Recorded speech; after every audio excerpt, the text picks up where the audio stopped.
Welcome to the Daily Jerry Anderson podcast, where the presenter's elf, Mr. Coyle, has once again failed to find the right page on the Christmas Radio Times.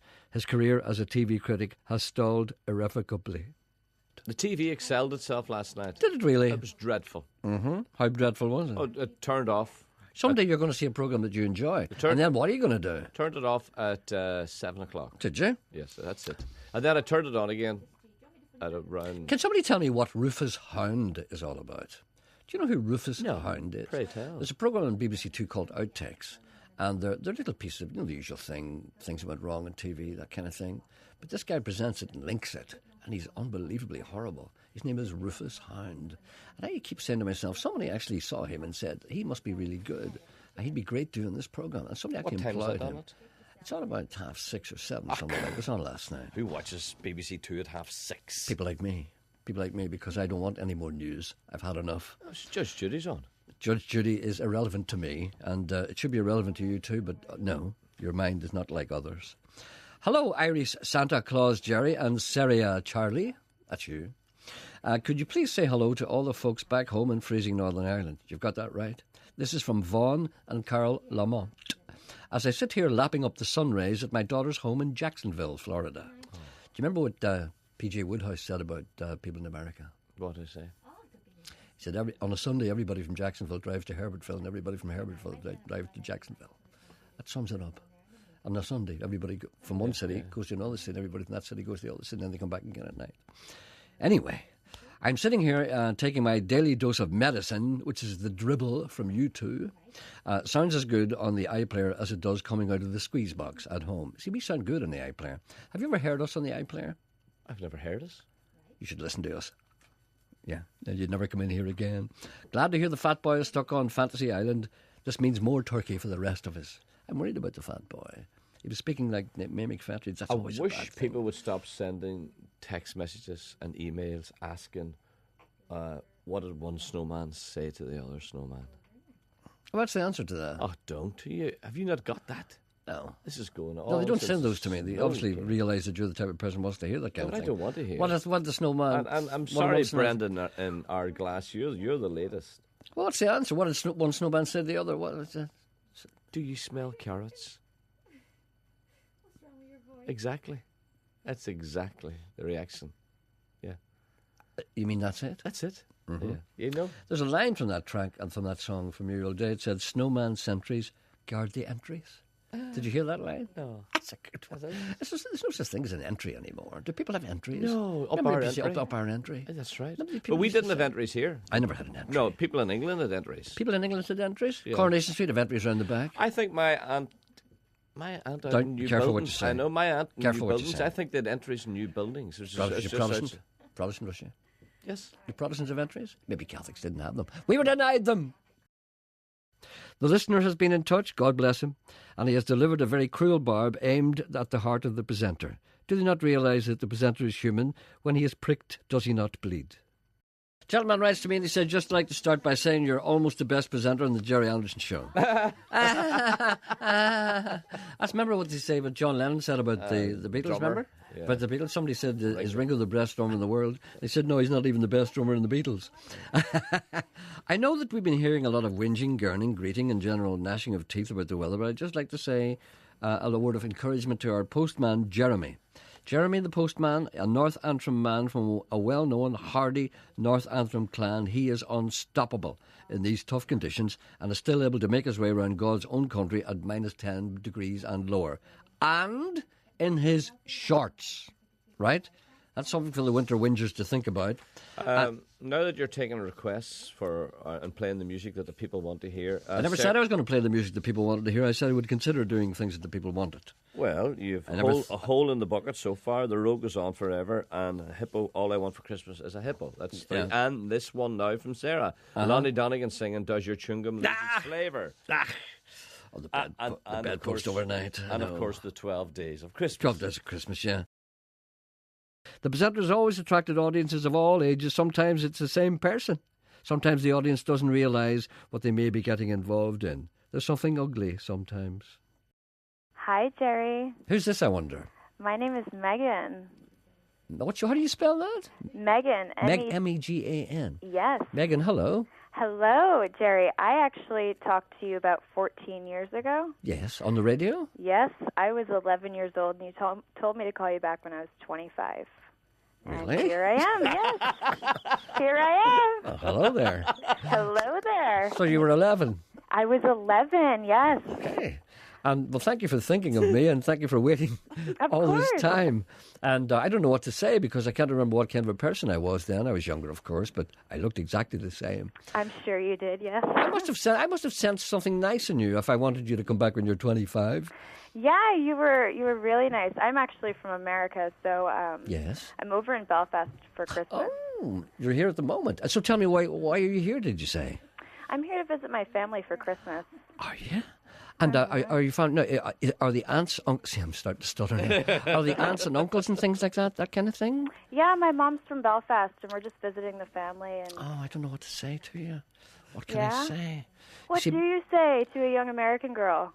Oh, I don't know. Would you like a wee drink? Yeah, no, what can I say? I don't know what to say to you because I don't want to be lecherous in any way. Because, I mean, when I talked to you 11 years old, and I said, probably half jokingly, come back when you're 26 or 25, and here you are. But you see, here I am. But you must remember that I'm 14 years older and maybe not as desirable as I was then. And I'm still lovely. Still married. Well, I must have a look at you. Yeah. I don't know what to... Sean, keep her number. I have. No, what can I say? I don't want to be too prurient or indeed lecherous, but... Not at all. Well, tell me, what part of America are you from? I live in California. Oh, stop. In Orange County. Orange County? Yes. Oh, stop. Yes, when I talked to you 14 years ago, I called you because my grandmother had called you about the beaches and how everybody was throwing their trash everywhere, and I called because I thought that she was talking, a mighty fine story, and you were making fun of me for my accent. Was I? I wouldn't do it now. No. Well, tell me this, this is of purely academic interest, and the only reason I'm asking you this is because the people behind the glass are asking me to ask you. What do you look like? What do I look? You asked me the same question when I was 11. Well, at least I'm consistent. Yes, oh no, you don't have to. You don't have to. No, of course. Well, I said when I was 11 that I had blonde hair, blue eyes, and I had braces. Have you still got the braces? No. Now I have dark red hair, I have blue eyes, and no braces. Right. Well, the only braces I have are used to keep up my trousers, but that's an entirely different story. Well, listen, maybe perhaps we could meet at some stage, and I'd like to give you a little Christmas card. I would love that. A little commemoration of your journey. So you have to be very careful about this because, how can I do this? I know. And be friendly I know without the people saying. Friendly, yes. Well, I know. I have a suggestion. Why don't you bring me with you? No, I don't want to bring you with me. Yes. No. Well, why don't you bring I'll tell you what. Now, wouldn't it be nice, Megan, will you do me a favour? Yes. Now, I'm in Belfast tomorrow morning. Oh, lovely. Are you in Belfast? I am. I will be here until the 27th. Why don't you come into the studio and talk to me?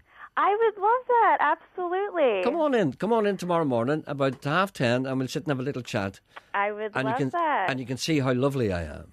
I would love to meet you in person and see what you look like, and you can see what I look like as well. Okay. Now, one of the things about me, what should I warn her? What should I warn her about? Will she be shocked at my appearance? Emma? What? Well, I've been wearing this jumper for 2 weeks. But I'll still be wearing it tomorrow. I don't know what to do. Maybe do you think I should shave? I think you should dress tomorrow, yes. No, I won't dress up. No, I'll be casual. So, Megan, will you come in? Yes, of course. Just look cool and collected, and that's all you need to do. Come into Broadcasting House because, after all, no one has ever spoken to me when they were 11 years old and I told them to come back when they were 26 and did. Yeah. So this is a unique thing. So I want you to come in and say hello, and you can have a look around, see what I do down there. Unfortunately, or should I say fortunately, Sean Coyle won't be there. Megan. Hi, Sean. Megan, can I ask you, what do you think Jerry looks like? Well, I thought about this for 14 years. Yes, seems a long time. I'd say tall, dark, and handsome. No. Well, I'm not short. Let's put it this way: I'm not exactly a midget, but I'm 5'10". You're not. I am. Depending on what boots I wear. I'm going a little grey.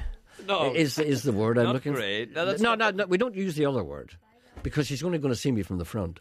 Right. See, I'm all right from the front, but there's a little... You're not allowed to go round the back. A little skylight round the back. You understand, Megan? You know what a skylight is, Megan? A skylight? That's right. I'll explain it to you tomorrow. I have a little window at the back. On top of my head. Let's put it that way. No. I look forward to meeting you tomorrow, and then you can put the flesh on the bones. Yes, and absolutely. You may leave immediately when you see me, but you may be slightly surprised, and you probably think I'm an older man, but I'm. No, that'd be lovely. I'd love to meet you. I've been wanting to meet you for a long time. Okay, Megan, we'll call in. It's a broadcasting house in Belfast, and you tell them when you come in that you're a guest on the show. Is Megan coming on her own? She can bring whoever she wants. Yeah. Oh, cool. Megan, if you want to bring someone with you, by all means do.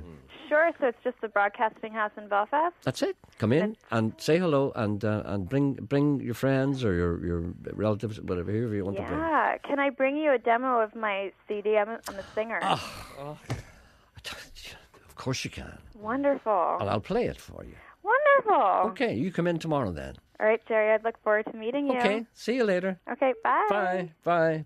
Have I done the right thing there? Absolutely, yes. I couldn't turn her away. No. The only thing is, sounds lovely. Jackie and Big Kelly will be They'll all be down. They'll all be there. Kelly and all those people. They'll all be there. I know what they're like. Yes. There is a large sack of Christmas cards under the presenter's desk. His part-time job as a postman starts today. In the meantime, he receives the occasional card from his BBC colleagues.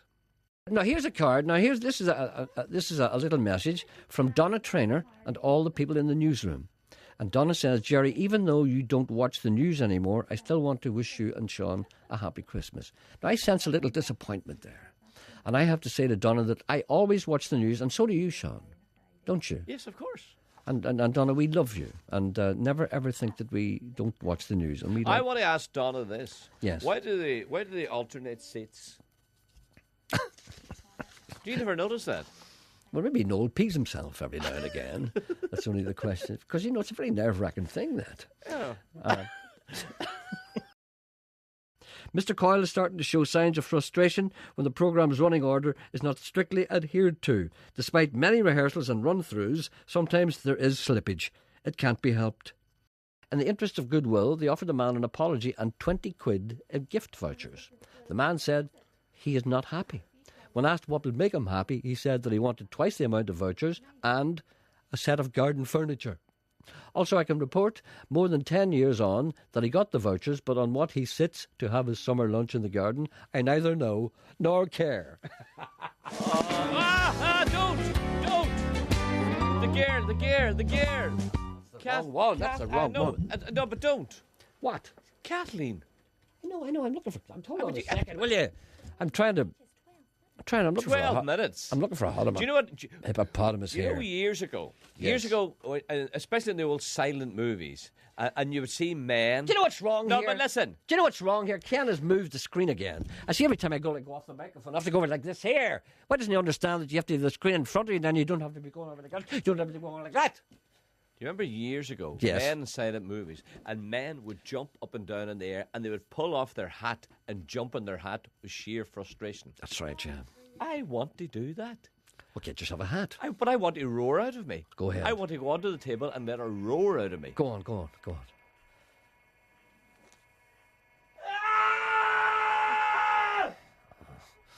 That's all right, Emma. The programme's nearly over. Hello?